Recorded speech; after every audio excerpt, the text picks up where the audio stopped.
Hi, this is Larry Michael, and I'm back with my dog Hans. It's funny, he's like getting ready. He sits off set while I get ready for these and then pops up on my lap. I think he wants to be a movie star. You think that could happen, Hans? Could be. Anyhow, that's not why we're here, not to talk about Hans, although he's adorable. Today, we're going to just finish up on the conversation about communication styles. Again, there's two kinds, structural and figurative, and we've talked about the differences in languaging, how people can have use different words to mean what they want to say. And I'll give some examples of this in a little bit. But we've also talked about the energy drain that can happen. Well, there's a couple other things that are also very common with different communication style. One is our friends. So you may be in a partnership or relationship or business relationship with someone who's a different communication style than you. And they oftentimes may invite you to come and go out to a party or to a gathering with friends, and you find yourself maybe not so interested. And to the point almost where you can feel guilty, like, I like your friends, but I just don't really want to be with them. And, if this is a beloved relationship and they're asking you to come out to a party and you don't really want to do it, that can feel like a make wrong. It can feel like someone's trying to avoid a situation or like they don't like your friends. And you know what? It's not about not liking. It's about feeling comfortable. It's about deeply connecting. And what happens in communication style, when we talk the same communication style, we feel really heard, right? And that relationship, that communication oftentimes flows really smoothly. And when that's happening, that's the place where we often are most willing to go deep in conversation, or we just naturally feel more connected. And when someone's a different communication style, we may totally appreciate who they are. In fact, may have huge respect for who the person is and how they show up, but we don't feel that closely connected. And ideally, if we're going to spend an evening with someone or a lot of time with someone, that connection is something that's really valuable. And hence, what happens sometimes in relationships is there's not having the same friends, and there's a make wrong that goes on there.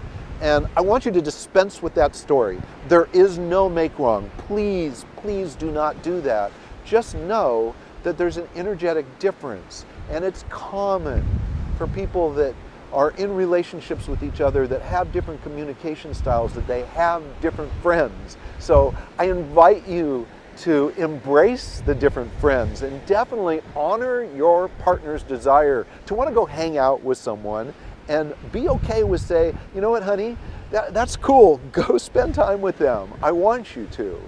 Or allow them to say to you the same thing without feeling guilty or feeling like I want to be alone or I don't want to be with your friends. Dispense with that.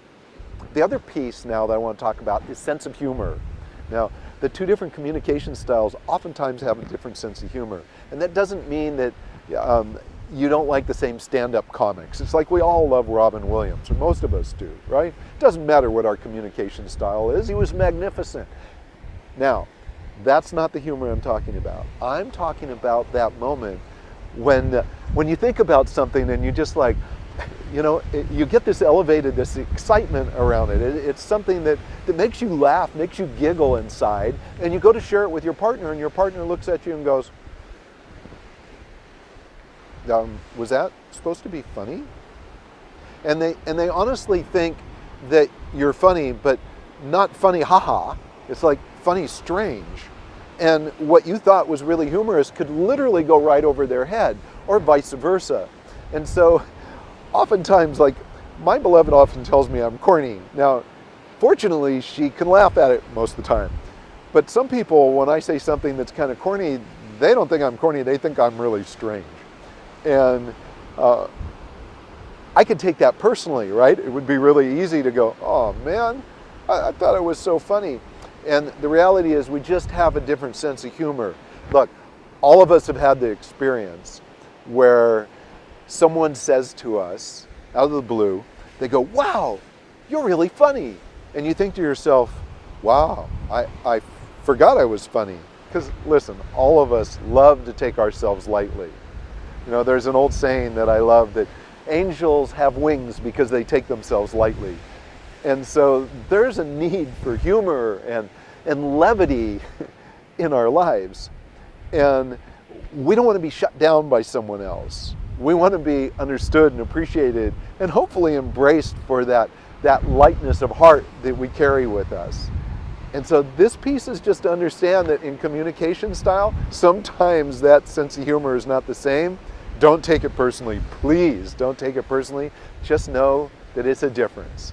Embrace it, honor it, be in that loving space, and by all means, pull out your wings, take yourself lightly, and enjoy life to the fullest.